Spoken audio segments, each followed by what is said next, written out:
When Narcissists Collide, Part 2. What is the dynamic when a lesser narcissist and a mid-range narcissist become entangled with one another? Briefly, the lesser is categorized by a lower level of cognitive function, low control threshold on the ignited fury, reduced levels of charm, and narrower stable of manipulations, and often chaotic life in terms of relationship, work, addictions and finance, and a greater propensity for physical violence. Upper lessers are often more intelligent, though not necessarily so, invariably are more financially successful. They may also have increased levels of charm. They similarly have a narrow stable of manipulations, but not as narrow as lower lesser or middle lesser. They can often be quite chaotic in their own behaviours. Despite being successful, they still have a low control threshold on the ignited fury. So there are some adjustments within there, but the general tenets stay applicable. The mid-range narcissist is passive-aggressive. They have increased charm and increased cognitive function generally compared to the lesser. They are also less likely to use physical violence, but instead rely far more heavily on silent treatments, pity plays, sulking. They seek sympathy, turn to others for assistance in manipulating individuals, doing so instinctively, and they have a wider range of manipulations to rely upon. Again, where there is lesser and mid-range, neither of these individuals know what they are, nor do they recognize their kind. How then do these two types of narcissists interact with one another? As an overarching philosophy, the interaction of the lesser and the mid-ranger is one of cat and mouse. There will be adjustments for the sub-schools, but where we're talking in terms of school against school, it is one of cat and mouse. Both, of course, are in the fight to control one another and to seek fuel, but they have different tools on hand to achieve this. The lesser will be the agent provocateur, with the mid-ranger playing the hard-done-to individual, although they will unleash their passive-aggressive manipulations, and where upper mid-range there will be more haughty behaviours and more polished arrogance.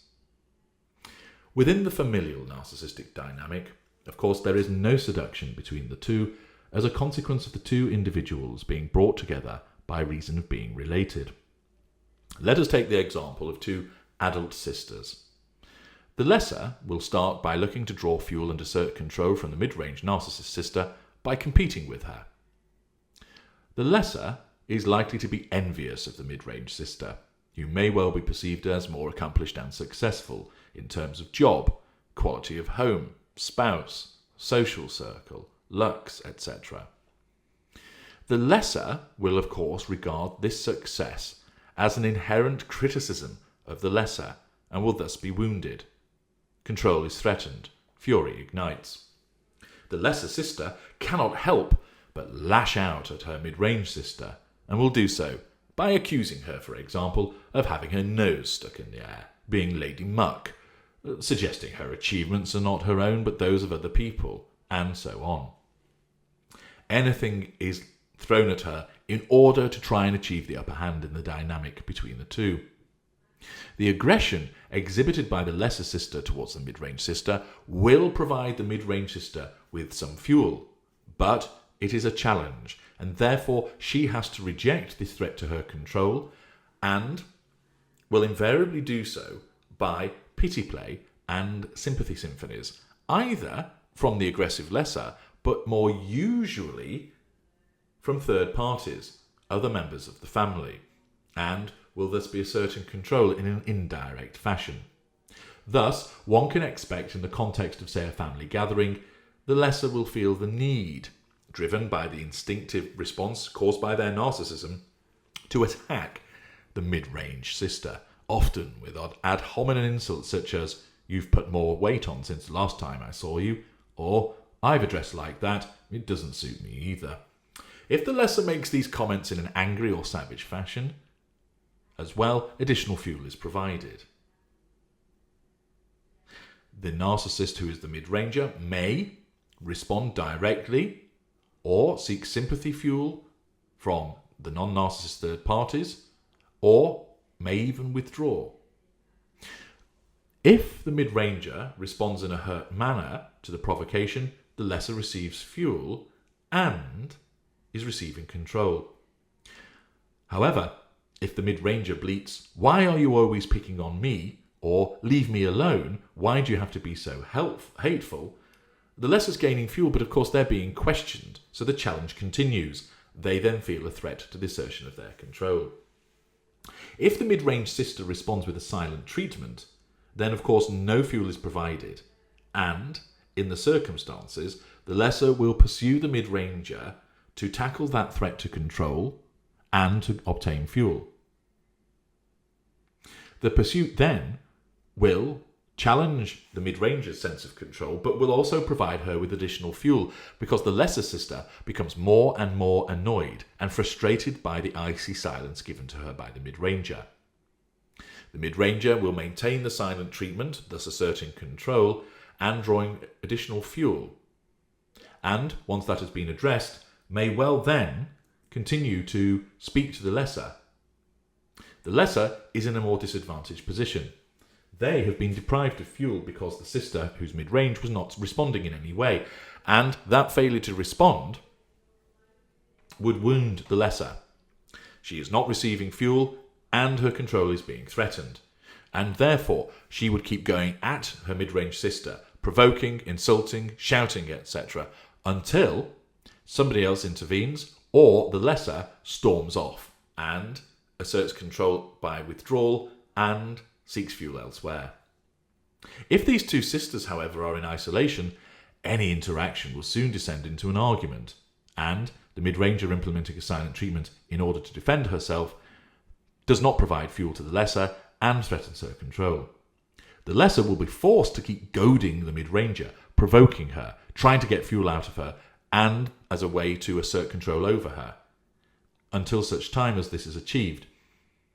And either the mid-ranger will break and respond by crying, providing fuel, or will be forced to move to active withdrawal by storming away, cursing the baby-like behaviour of her sister, and has her own temper tantrum. If the two sisters are with other family members, the mid-ranger will, first of all, turn to them for sympathy and garner their support, and thus in her world, it enables her to assert control indirectly over the behaviour of the lesser. She gains fuel from those third parties and has asserted control. This then, of course, is likely to descend into allegation and counter-allegation, because the responses of the third parties will be witnessed by the lesser narcissist and will challenge her control. And therefore there will be descent in all manner of manipulations through triangulation, smearing, blame-shifting, projection and such like on an industrial scale. The mid-ranger will either sit in sulking silence, attempting to assert control, or slink away, again asserting control, with the lesser continuing to goad. If this provoking behaviour does not yield results, then the lesser sister will turn to the other members of the family for the fuel that ought to have been provided by the mid-range sister. What about in a social situation? When the two narcissists are friends, an interesting dynamic will occur. The lesser will see the more successful mid-ranger as not only a source of fuel, but also somebody who can provide residual benefits and character traits. Therefore, the lesser will be keen to seduce the mid-ranger, not knowing that he or she is a narcissist, as an inner circle friend, to assert control, gain fuel, character traits, and residual benefits. The mid-ranger will see the aggressive behaviour of the lesser as useful in terms of securing this person as a potential lieutenant and certainly a member of the coterie, and therefore will aim to seduce the lesser as a friend to become their own inner circle friend, who is then used for control, fuel, unlikely to be character traits but they could be there, and this clear residual benefit of being a hired gun to carry out the dirty work of the mid-ranger. The lesser, once having seduced the mid-range narcissist, will look to use the passive mid-ranger for the purposes of borrowing money, being available when nobody else might be to go out with, and generally extort the mid-ranger's assets. The mid-ranger will initially comply as part of their own seduction of the lesser, and will not see it as a threat to control, but rather something that has to be done in order to assert control over the lesser, to gain what they want. It is when the mid-range narcissist expects to cash in on their generosity that their problems begin. So far, the mid-ranger has, in effect, acceded to allowing the lesser to assert control over them through asking for money, spending time together, other favours. But in the world of the mid-ranger, because this is what the mid-ranger wants, he or she feels like they have got the control over the lesser. And at this juncture, the relationship was actually working. The lesser asserts control by obtaining the money, the status, therefore no threat to control. The mid-ranger is content to provide those things, thus believing themselves to be in control for their gain of bringing the lesser within as an inner circle friend to then capitalise upon that at a later juncture. So far, so undramatic. Both are actually able to assert control over one another. But it is when the mid-range narcissist expects to cash in on their generosity, as I've explained, the problems begin. The mid-ranger will then instinctively start to manipulate the lesser to do things for him or her. The lesser, of course, might do this at first because their lens of control basically says, do that, you'll get more money, and therefore they actually feel like they are the one controlling the mid-ranger. And this is where you can have a situation where two narcissists of differing schools, in this instance, actually appear to work together. However, the problem is that after a while, the lesser sense of entitlement means that he expects to be given these things from the mid-ranger and need not do anything in return. The mid-ranger asserts control by saying, you can have these things as long as you do these things for me.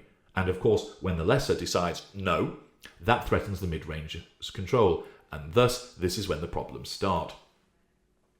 The lesser will reject the attempt at control and do so in a manner which of course provides the mid-ranger with fuel. The mid-ranger, pushed by his own sense of entitlement, expects the lesser to carry out his wishes based on past favours and then will react in a feigned, manipulative, instinctive, hurtful manner to the lesser lashing out. With both expecting the other to do something based on either entitlement and or past investment, and not gain the required response, there will be a clash. The lesser will demand and the mid-ranger will back off. The likely withdrawal of the mid-range narcissist will cause the lesser to break off in a fury and cause a temporary cessation of the connection, as he then seeks out other friends to give him what he is entitled to. Most likely non-narcissistic ones. The mid-range narcissist, hurt by this betrayal of friendship, will retreat and then smear the selfishness of the lesser to anybody who will listen, thus asserting control indirectly. Thus, the starting point of the relationship where you have a lesser narcissist and mid-range narcissist as friends, they actually coexist, but it won't last forever. They will not, however, disengage from one another because their narcissism still perceives that there is a useful need provided by the other one. The lesser sees the more successful mid-ranger as a provider of bounty to which he is entitled. The mid-ranger sees the lesser as a useful blunt instrument, a lieutenant or member of the coterie, one to which he is entitled. Unfortunately for them, this sense of entitlement means to a threat to one another's control and leads to them clashing, not bothering with one another after a flare-up, they're placed on the shelf, and then seeking one another out to hoover one another in, again drawn by the lure of the need to assert control and the perceived usefulness to one another. Naturally, there is fuel to be gathered into the bargain, but it is not as extensive as when dealing with an empathic individual, and therefore in this instance it's actually the residual benefits and character traits that are the main draw between the lesser and the mid-range in a social setting. Third parties will be dragged into their fallings out. The lesser will name-call the mid-range to provoke and attack verbally any other party who stands up for the mid-ranger. The mid-ranger will play the hard done to, doling out the pity parties to anybody who will listen, and then will manipulate them into trying to build a bridge again with the annoyed lesser. What about the situation where a lesser and a mid-range narcissist are drawn together through work? Again, this is a non-intimate scenario where there is a pre-existing connection between the two narcissists.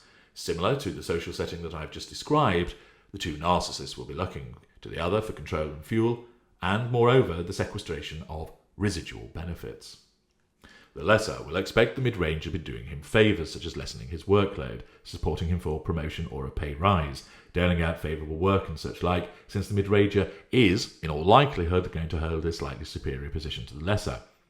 The mid-ranger will expect to lord it over the lesser and have him or her at the mid-ranger's beck and call, Thus, the lesser will regard any failure of the mid-ranger to show him or her favoritism as a threat to control.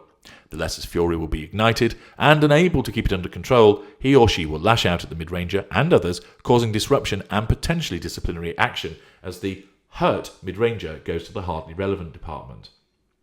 If the lesser holds a superior role in the workplace, then he will expect the mid-ranger to be his lackey. He will delegate considerable amounts of work to the mid-ranger, who will consider himself being picked on and singled out. He will not dare to complain direct to the lesser, but instead will gossip to peers, complain to a different boss, and potentially raise matters via a grievance. The latter demands subservience from the mid-range narcissist as part of his ideal of control and omnipotence. The mid-ranger, considering himself above such menial activity and accountability, believes he is entitled to highlight the mean and unfair behaviour of the lesser narcissist, which of course is translating to a threat to control. The two will continue to churn out fuel for one another as they vie for control, with the lesser scathing attacks against the mid-ranger for daring to defy him, and with the mid-ranger responding by pleading with the lesser to leave him alone, or asking why he is insisting on making his life a misery. The two of them will certainly provide something to other employees, whilst causing consternation to those who have to work alongside them or regulate their behaviours. They will effectively fight with one another, vying for control, blaming and counter-blaming, neither ever being at fault, and it always being the fault of the other. In terms of tertiary source reaction, a mid-ranger is mainly likely to be pleasant to a lesser tertiary source and provide positive fuel, which the lesser will accept. A lesser, however, is more likely to be aggressive towards a mid-ranger or offend their readily offended sense of importance by pointing out that the mid-range tertiary source has done something wrong, which will result in the imposition of the withdrawal of services, which will in turn threaten the control of the narcissist who is lesser, ignite their fury, and cause a sudden explosion. Any interaction will be short-lived, and will either be the provision of positive fuel, mid-range to lesser, or a burst of negative fuel, lesser to mid-ranger. Finally, what is the dynamic between a lesser narcissist and a mid-range narcissist in the context of a romantic relationship? The lesser, being the, generally speaking, least cognitive able, may well seek to seduce a mid-range narcissist. They won't see what this person is. The mid-range narcissist will evidence some charm towards the lesser, which will certainly appeal to the lesser narcissist, who will press on with the seduction in order to try and secure the mid-ranger.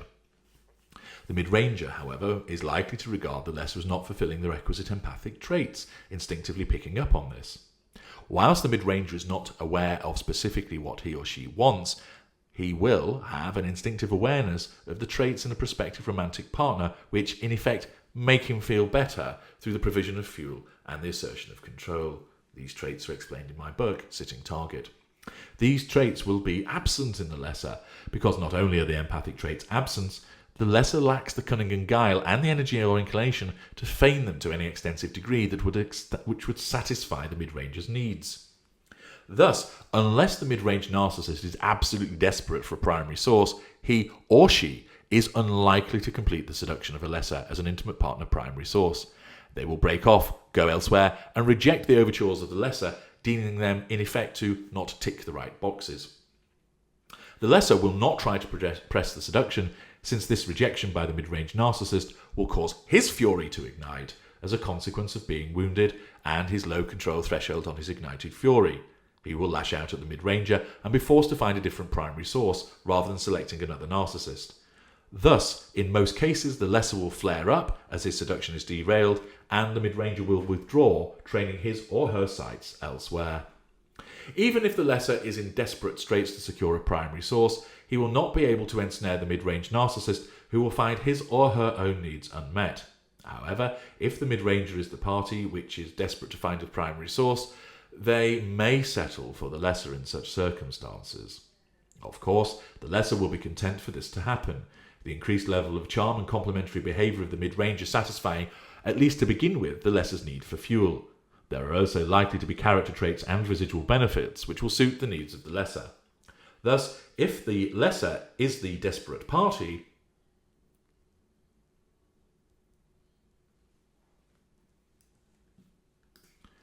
but the mid-ranger is not, then the lesser will be denied. If the mid-ranger is the desperate party and the lesser is or is not, then it is more likely that the two will form a romantic couple, securing the other as the intimate partner primary source. In this scenario where there is a coupling, the absence of sufficient positive fuel provision will soon surface along with the repeated threats to control. The bronze period behaviour of the lesser will not suit the mid-range narcissist at all with regard to the assertion of control or fuel needs.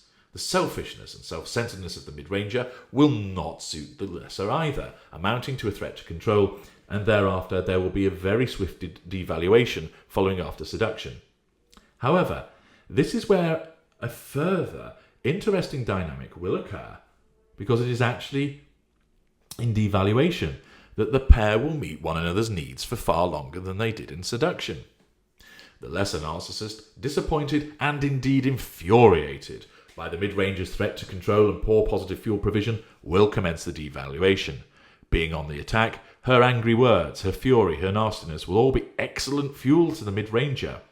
He, of course, will not welcome the challenges made to him by the pointing finger and aggression of the lesser, but he won't be able to resist the tasty fuel which accompanies it, and, of course, his narcissism will be wanting him to assert control over the lesser. He will lap up the fuel provided by her, whilst responding with his own instinctive manipulations to keep her under control or get her under control. He will blame shift, deny and deflect, refuse to cooperate. He will roll out the pity plays, beg with the lesser to stop the hurtful behaviour and so forth, all of which will then provide excellent fuel to the lesser, even though control is being threatened. Because they're both fueling one another to such a degree and still fighting to assert control, this fuel will allow them to keep going at one another for a longer period. Back and forth they go, cat playing with mouse, mouse evading cat, in a scenario which causes them to provide sufficient negative fuel to one another so they're extremely well fueled. The only issue is they keep fighting to assert control because both of them keep threatening it. Therefore, the mid-ranger may well then turn to third parties, as is his wont, to indirectly assert control, instinctively pointing out the horrible behaviour of the lesser. Of course, such action is a threat to the control of the lesser, and she will respond with further nasty direct behaviours and may then start to seek out a new primary source since devaluation is well advanced.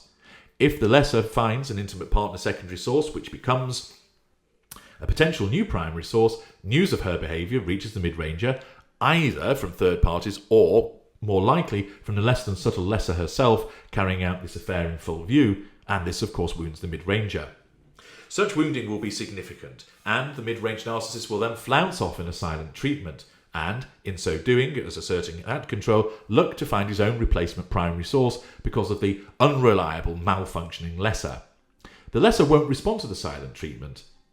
He will respond with his own response of withdrawal and instead focus on the new primary source instead. The mid-ranger sees that the silent treatment has had no effect, will then hoover the lesser back in. This appeals to the lesser, as she believes that she now has the upper hand, the hoover telling her that she has control.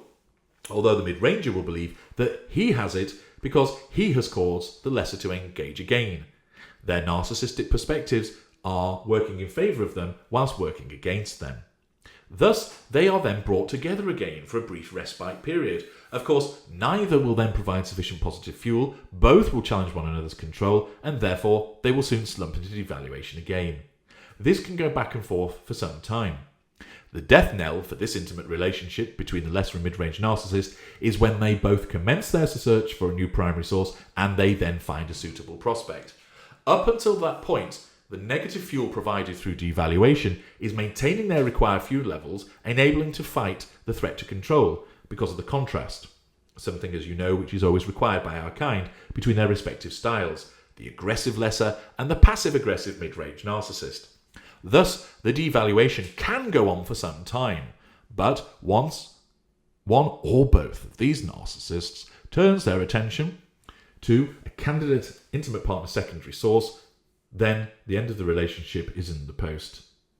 Either one or both will ensnare a non-narcissist, and the fuel provision from this individual as an empathic individual and the fact that they will not be threatening control will then mean the narcissist will focus on that person and there will be a disengagement trigger.